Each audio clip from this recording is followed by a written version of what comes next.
സ്ത്രീകൾക്കായി ആരംഭിച്ച പ്രിയദർശിനി യാത്രാ സൗകര്യം 1 മാസം പൂർത്തിയാക്കി. സുരക്ഷിതവും സൗകര്യപ്രദവുമായി യാത്ര ചെയ്യാൻ കഴിയുന്നതിൽ പാലായിലെ വനിതാ യാത്രക്കാർ സന്തോഷം പങ്കുവച്ചു. ജോലിക്കും പഠനത്തിനും ചികിത്സാവശ്യങ്ങൾക്കുമായി ദിവസേന യാത്ര ചെയ്യുന്ന സ്ത്രീകൾക്ക് ഈ പദ്ധതി വലിയ ആശ്വാസമായെന്ന് യാത്രക്കാരുടെ പ്രതികരണം. പ്രിയദർശിനി കുഴപ്പമില്ല, ഞങ്ങൾക്ക് എന്തായാലും ബസ് ഫെയർ കുറച്ച് മിച്ചം വയ്ക്കാൻ പറ്റുന്നുണ്ട്. സർക്കാരിൻ്റെ ഈ പുതിയ ഒരു പദ്ധതിയോടെ എങ്ങനെയാണ് വീട്ടിലുള്ളവരുടെയും ബാക്കി അനുകൂലിക്കുന്നത്? കുഴപ്പമില്ല, നല്ലതാണ്. എന്തായാലും ഇങ്ങനൊരു പദ്ധതി ഉള്ളത് കൊണ്ട് നമുക്ക് ഈ ജോലി സൗകര്യമായിട്ടൊക്കെ പോകാനും എടുക്കാനും ഒക്കെ ഒരു ഉപകാരം.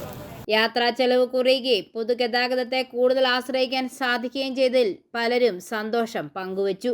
പ്രിയദർശിനി യാത്രാ സൗകര്യം പ്രയോജനപ്പെടുത്താൻ സാധിച്ചോ? തീർച്ചയായിട്ടും പ്രയോജനപ്പെടുത്താൻ സാധിച്ചു. അതിൽ നിന്ന് പൈസ വല്ലതും മിച്ചം വയ്ക്കാനോ അങ്ങനെ എന്തെങ്കിലും? തീർച്ചയായിട്ടും. കാരണം ഇങ്ങനെ ഒരു ദിവസത്തേക്ക് 40 രൂപയാണ് വണ്ടിക്കൂലി വരുന്നത്.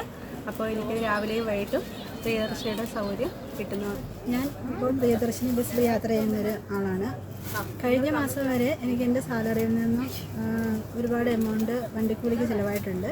ഇപ്പോൾ ഈ ഒരു മാസമായിട്ട് എനിക്കത് സേവ് ചെയ്യാൻ പറ്റുന്നുണ്ട്. അതെൻ്റെ വീട്ടിലേക്ക്, എൻ്റെ കുടുംബത്തിലേക്കുള്ള ആവശ്യങ്ങൾക്ക് വേണ്ടി എനിക്ക് ഉപയോഗിക്കാൻ പറ്റുന്നുണ്ട്.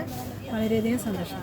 തിരക്കേറിയ സമയങ്ങളിലും ആത്മവിശ്വാസത്തോടെ യാത്ര ചെയ്യാൻ കഴിയുന്ന സാഹചര്യം പദ്ധതിയിലൂടെ ലഭിച്ചതായും സ്ത്രീകൾ പറയുന്നു. ഞാൻ പ്രിയദർശിനി യാത്ര തുടങ്ങിയിട്ട് ഇപ്പം 1 മാസത്തോളം ആകുന്നുണ്ടല്ലോ. ആ 1 മാസത്തോളം എനിക്ക് ഇത്ര നാളും ബസ് കിട്ടാനൊക്കെ ഭയങ്കര ബുദ്ധിമുട്ടായിരുന്നു. പക്ഷേ ഇപ്പോൾ വന്നതോടെ സാലറിയും അതിൽ നിന്ന് മാറ്റി വെക്കാനും പറ്റുന്നുണ്ട്.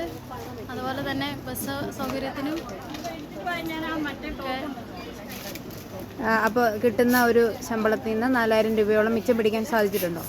കുടുംബ ബജറ്റിന് ആശ്വാസം നൽകുന്നതിനോടൊപ്പം കൂടുതൽ സ്ത്രീകളെ പൊതുഗതാഗതത്തിലേക്ക് ആകർഷിക്കാനും ഈ സൗകര്യത്തിന് കഴിഞ്ഞതായി യാത്രക്കാർ വിലയിരുത്തുന്നു. പദ്ധതി കൂടുതൽ റൂട്ടുകളിലേക്കും സർവീസുകളിലേക്കും വ്യാപിപ്പിക്കണമെന്ന ആവശ്യവും യാത്രക്കാരിൽ നിന്നും ഉയരുന്നുണ്ട്.